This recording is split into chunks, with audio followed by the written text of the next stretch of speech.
მოგესალმებით მეგობრებო. სახელითა მამისათა, დაცისათა, დაწმინდისა სულისათა. მეგობრებო, გთხოვთ გამოიწეროთ არხი. წინასწარ გიხდით მადლობას. ამით თქვენ დაეხმარებით არხს არხის განვითარებაში და შეედათ თქვენს წვლილს ღვთისნების და სიტყვის გავრცელებაში. ღმერთმა დაგლოცოთ და ღმერთმა გაგახაროთ. დღეს ვაგრძელებთ ჩვენ კითხვას სწავლას წმინდა ბასილი დიდის გამარტებებით. ეს არის ფსალმუნი 47 დასასრულსა ნუ განღწნი დავითის ძეგლის წერისათვის. და ჩვენ ვიწყებთ მეგობრებო პირველი მუხლიდან და ჩვენ ვკითხულობთ ჭეშმარიტად თუ სიმართლესა იტყვით სიწრფოებასას შეჯიდით ძენო კაცთან. შეგი ასეთი გამარტება არის ბასილი დიდის მეგობრებო, რომ ღმერთი სიმართლეს ითხოვს. წმინდა ბასილი გვასწავლის, რომ ჭეშმარიტი, ესე იგი სამართალი, ხო? გულწრფელობაშია, ხოლო ცრუ საჯუნი ცოდვაში ხდებია.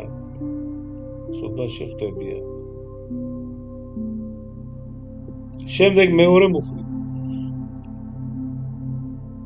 და რამე თუ გულსაშინა უჯულოებასა იქმთ ქვეყანასა ზედა სიცრუვესა ხელნი თქვენი ნიფთებენ.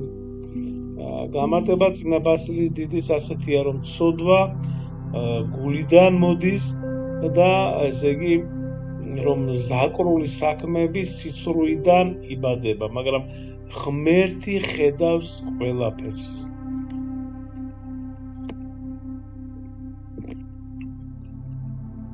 მუხლი მესამე. უცხო იქმნეს ცოდვილნი, საშოიდგან შესწდეს მუცლიდგან დაიტყოდეს სიცრუვესა. ესე იგი ცოდვა, მეგობრებო, ადამიანის ბუნებაშია. წმინდა ბასილი გვარტყილებს, რომ სიცრუე გვაშორებს ღვთისგან, მაგრამ სინანული გვაბრუნებს.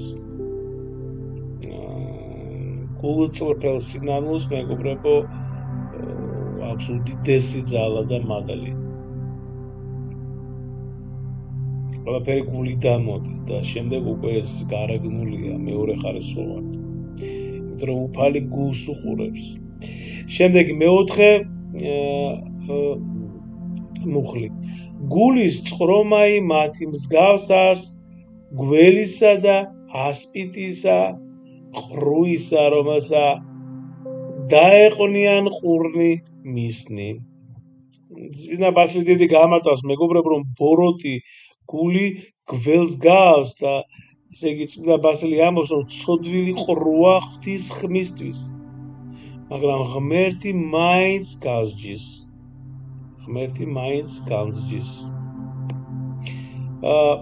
მეხუთე მუხლი. რომელმან არა ისმინის ხმა მსახრვალისაი და წამლისაი მწალველისაგან ბრძნისა. ეს ნიშნავს შემდეგს, რომ ესე იგი ცოდვილი უარყოფს ღვთის სიტყვას და წმინდა ბასილი გვასწავლის, რომ ღვთის ხმის მოსმენა სულს აცოცხლებს.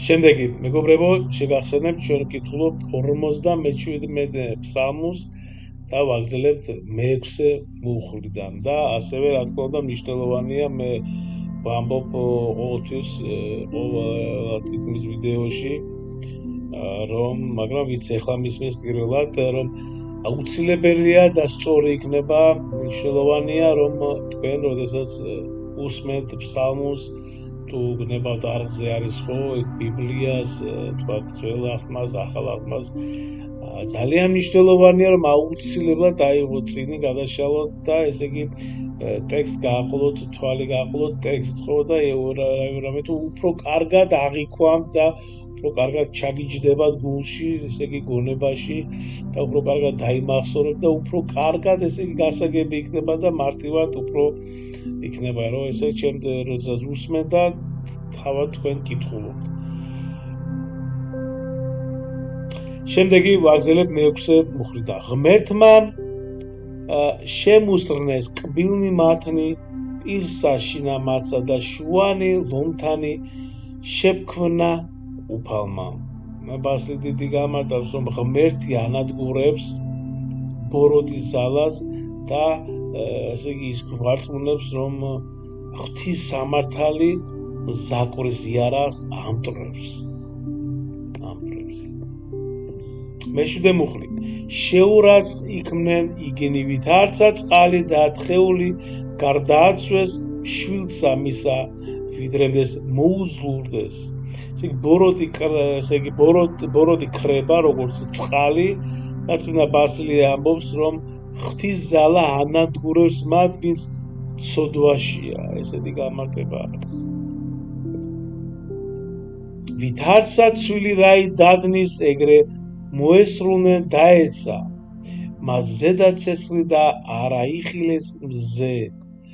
ცოდვილნი ცვილივით დნებიან, წმინდა ბასილი გვაფრთხილებს, რომ ღვთის სამართალი ანგრევს ბოროტებას, რომელიც ნათელს ვერ ხედავს.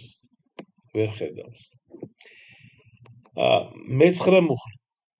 არა თანა იყოს ეკალთა თქვენთა ძეძვი, ვითარცა ცხოველნი, ვითარცა რისხვით შთანთქნეს იგინი. ესე იგი წმინდა ბასილი დიდი გამარტავს, რომ ღმერთი სწრაფად განსჯის და ესე იგი რომ ბოროტი ამბობს, რომ ბოროტი თავისივე ცოდვებით იღუპება, ხო, სანამ ზიანს მიაყენებს. ვაგზელებთ მეათე მუხლს. იხარებდეს მართალი რაჟავს, იხილოს შურის გებაი, ხელნი მისნი დაიბანეს სისხლითა ცოდვილი საითა.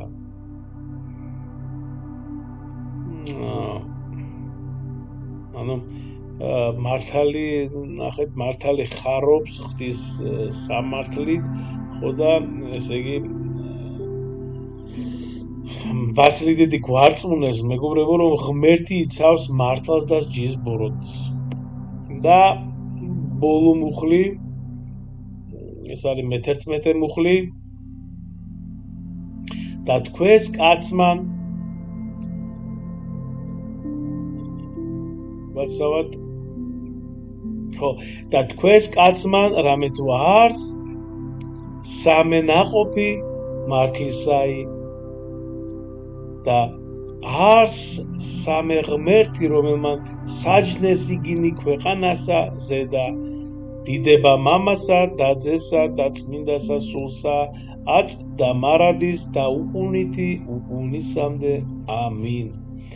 დიდებათი ერჩება და თქვენს ღმერთი მართლს საჯილდოებს. წმინდა ბასილი გვასწავლებს, რომ ღვთის სამართალი ყოველთვის იმარჯვებს, ხოლო მართალი იღებს ნაყოფს და მეგობრებო, თქვენს აუცილებლად ესე იგი წაიკითხეთ ფსალმუნები, არ დაიზაროთ, ეს იქნება დილის ლოცვის შემდეგ, ან მანამდე, ან შუადღეს, ან საღამოს, ან სამსახურში, ან თუ სხვა ვითარებაში, აუცილებლად ყოველდღე წაიკითხეთ ფსალმუნები, გამარტება აგერ მოისმინეთ თქვენ, არის კიდე ვაპირებ ყველა ფსალმუნი ავტვირთო და ნამდვილად ღვთის მადლია და უფალი შეგეწევათ.